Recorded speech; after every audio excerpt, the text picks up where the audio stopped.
Rendre l'amour plus fort dans notre couple. Est-ce vraiment possible? Alors bonjour, je suis le pasteur Jean Mageling et voici Anne, mon épouse. Bonjour. On est très heureux de partager ces moments avec vous pour parler de nos couples et des moyens de rendre l'amour plus fort entre nous. Je sais que c'est un défi de nos jours. La vie est souvent compliquée. Nous passons par toutes sortes de difficultés aussi.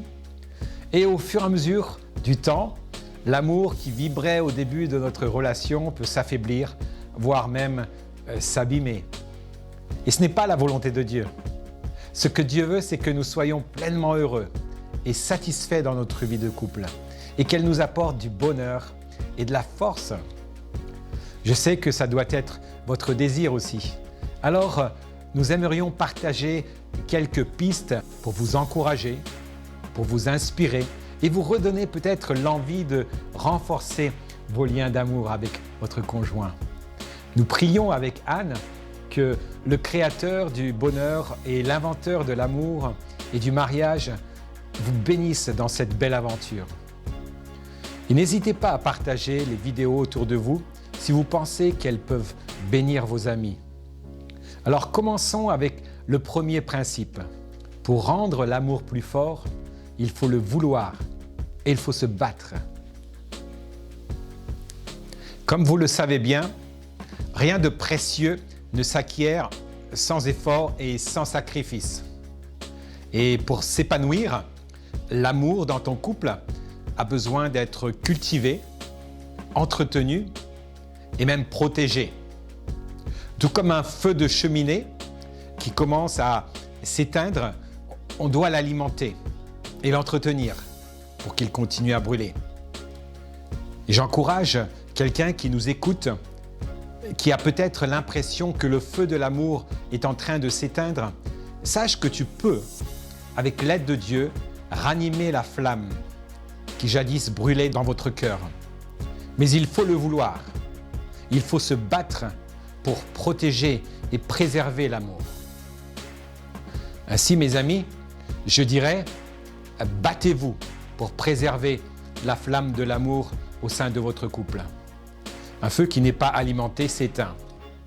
Un jardin qui n'est pas entretenu se dégrade.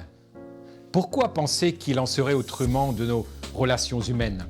Les choses belles, précieuses, s'acquièrent avec du travail et se préservent avec des sacrifices. Ainsi, pour qu'une relation soit belle et riche, il faut y investir du temps et notre cœur aussi. Jésus a dit « Là où est ton trésor, là sera aussi ton cœur ».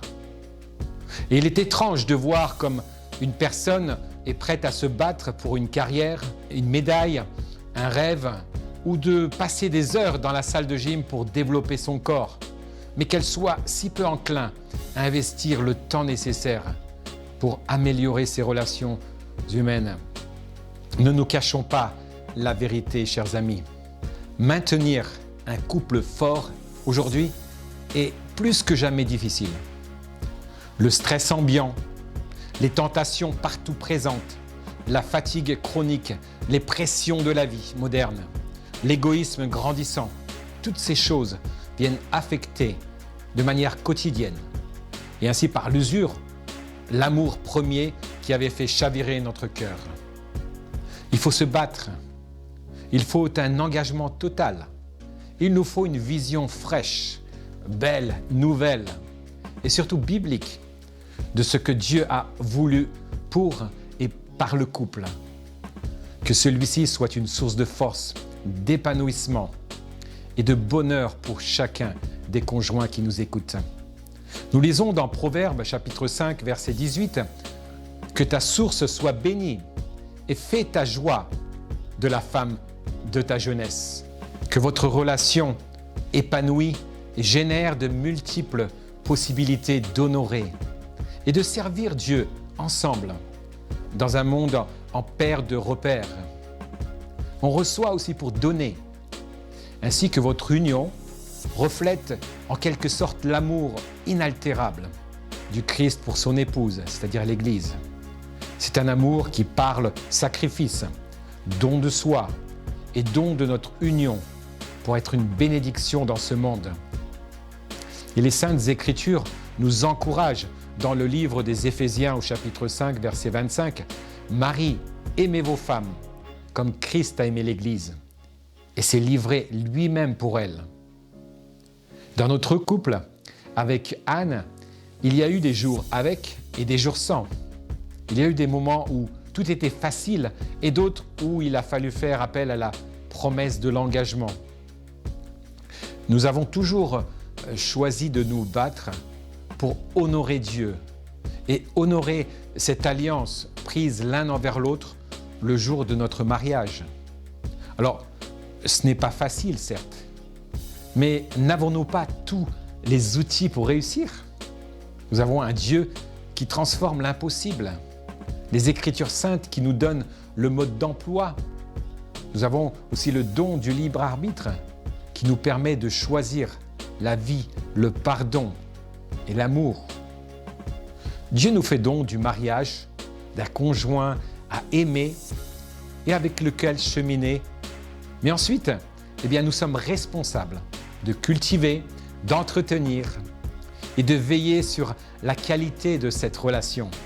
Alors se battre pour son couple, c'est décider de faire tout ce qui est en notre pouvoir pour protéger notre mariage, mais aussi pour rendre l'amour plus profond de jour en jour, afin que chacun en ressorte comblé et qu'ensemble, nous soyons le reflet de l'amour qui unit Christ à son épouse.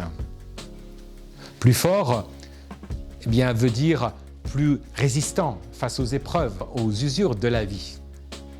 Oui, c'est encore possible. Il n'est jamais trop tard lorsqu'on le décide et que l'on associe Dieu à notre combat.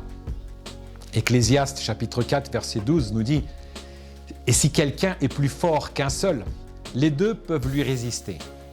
Et la corde à 3 fils ne se rompt pas facilement. » Et comme l'a dit quelqu'un, en amour, ne laissez pas se refroidir la marmite. À bientôt et prenez soin de vous et prenez soin de votre conjoint.